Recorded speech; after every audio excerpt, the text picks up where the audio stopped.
start my talk, I have a question for you. What does it mean to you when somebody dies defending their country? What if you could change that? If you could change what happens more, would you? Now I want to tell you about how we fight the war on terror. Or actually how technology can change how we fight the war on terror. We have tons of technology like missiles that are guided by laser, GPS, and even humans watching by a camera through the nose of the weapon. You also have to think of something else. We have drones. Drones are unmanned aerial vehicles, which means so we can send we don't have to send 15 men up into a plane just to get radar, which saves lives. Some drones actually hold missiles, which are controlled by a man looking at a computer screen. By not needing a men to drop them at a certain time, we actually save lives. Now I'm going to explain to you more about what my topic is about. I would like to change the war on terror, like not having men and women going to fight. We may have androids which will make war just pointless, because we will no longer be getting anywhere. We will just be sending robot and robot to attack, which gives us no reason to stop. When too many people die, we fall back. My idea is that we may no longer need war because it'll be just pointless. We will have technology, machines and technology that will just change that and prevent anything from happening. I hope to one day actually help change the war on terror by becoming an aerospace engineer. That is what I want to do when I get older. I also hope to work on jets, missiles, and airplanes. I hope to change a lot of lives by doing this by making a new jet that is very small that will increase agility, speed, and stealth. This is the newest jet we have now.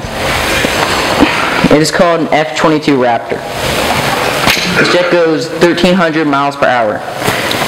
It changes war by making it so we can hit enemies out of nowhere, which lets us save our soldiers by not letting them just be hit constantly by a guy from a higher area or something. For those of you who do not know how a jet engine works, I will show you and explain it to you. Cold air enters through the fan, which you can see by the blue arrows, which then passes through a combustion chamber, which then sends thrust out back, which then allows us so we can go forward or lower the speed by reducing the fuel. Now I'll get back to my main idea. This is what the controls will look like for the robot soldiers. This is also what the missile controls look like. Technology has changed so much since the Civil War. Back then, technology was just started to grow. We got mortars. Rifling, which is when the inside of the barrel is threaded like the mini ball. This is what the mini ball looks like. It was one of the greatest ideas during the Civil War. It increased power and accuracy and range. Another weapon that was created during the Civil War is the mortar.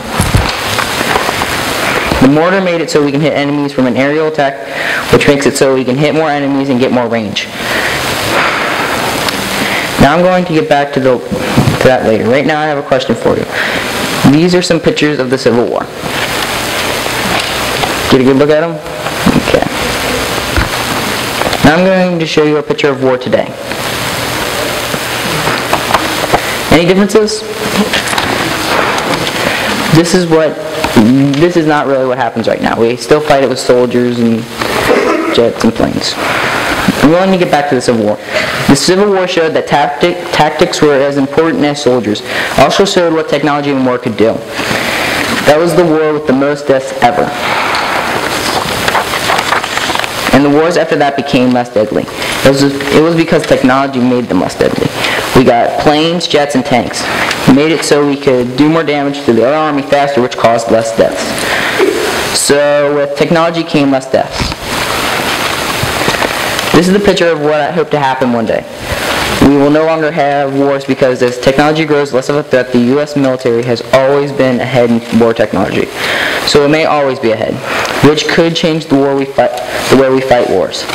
I wanted to show in my talk there may no longer be war. There would be technology to prevent war. I will leave you with this thought. If there was never war again from this day on, what would you do? Thank you.